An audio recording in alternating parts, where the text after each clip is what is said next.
want to customize the sizing link or button text for each size chart separately, like changing size chart to shirt size chart or shoe sizing table, you can do that right inside the Kiwi Size Chart Recommender app. I'll show you. First, let's open the size chart you want to edit. So go to your Kiwi Size Chart app and find the size chart you want to update.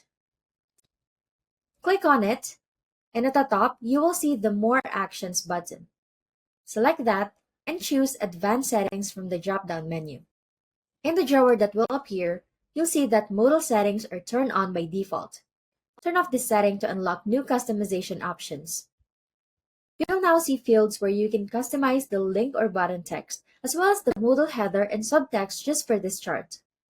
Go ahead and customize these fields. Once you've customized everything, don't forget to click Save in the top right corner. Your changes will now apply to every product linked to the size chart. Now you can make your size charts clearer and relevant. Give it a try and let me know if you need help.